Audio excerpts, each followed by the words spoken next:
These latest headlines from ABC15 are sponsored by Lerner and Rowe Injury Attorneys. One call, that's all. Hello, I'm Christine Stanwood with your top stories from ABC15 Arizona. A 2-month-old newborn baby has died a day after a crash near 19th Avenue and Lower Buckeye Road. Police say the crash happened yesterday afternoon. 25-year-old Christina Lara and her baby son Josiah Lara were hospitalized in critical condition after the crash.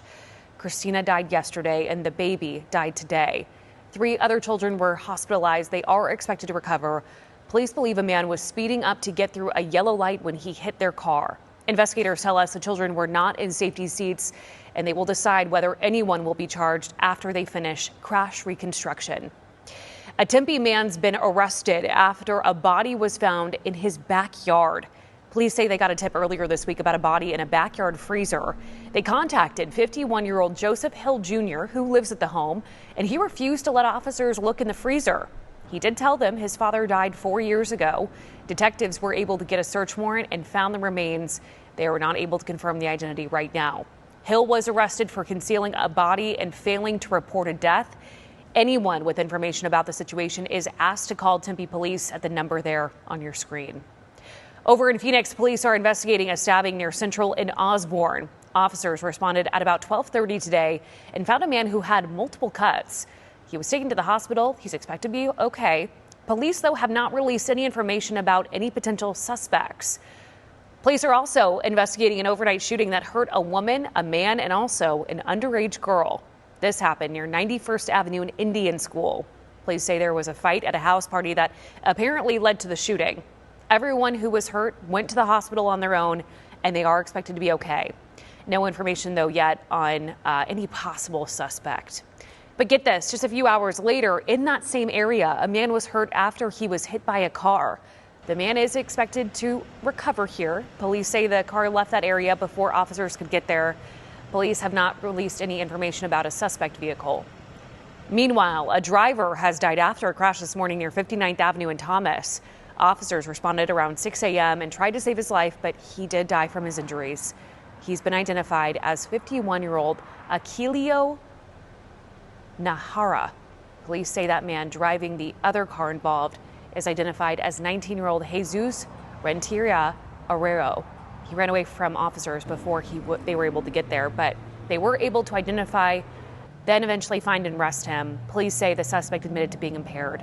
We know he's being booked on multiple counts of DUI, manslaughter, and leaving the scene of an accident that resulted in death. All right, stress can take a toll on our health, and as Election Day inches even closer, you may be feeling a bit stressed out. So, good question here. How do we manage it? Well, mental health experts suggest limiting the amount of time you're exposed to stressful content and avoiding doom scrolling on social media. You can also do things to take care of your mind and body. Here's a couple of self-care routines that we all have or should have that include physical activation, engaging in activities that are pleasurable, making sure that discussions that we have with friends or family members are not necessarily around the topics that are currently stressful. So if you happen to find yourself frustrated by a person with different political views, experts say it's important to remember people are more than just their political beliefs.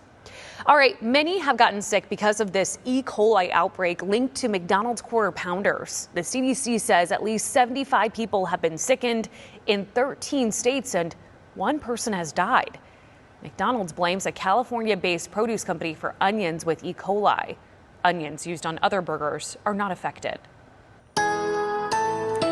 And the heat is still on as we head through the rest of the weekend. Temperatures stay well above where they should be for this time of year. Heading into your Sunday, partly cloudy skies, starting off with temperatures in the 60s. We'll make our way to 96 for the afternoon high here in the valley. Around our state, we'll see 92 for Bullhead City, 80 for Prescott, 69 for Flagstaff, 82 for Payson, and 77 expected for Show Low. Next storm, though, is on the way. We will be experiencing a chance for some slight showers, less than 1/10 of an inch here in the valley Monday night into our Tuesday evening, but those winds will be gusty around 25 miles per hour.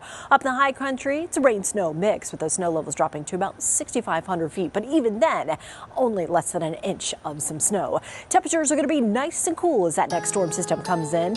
We hit those upper 70s for afternoon highs on your Tuesday and Wednesday, and then just in time for Halloween. Still keeping those temperatures nice and cool in the low 80s through next Saturday, with our overnights dropping into the 50s.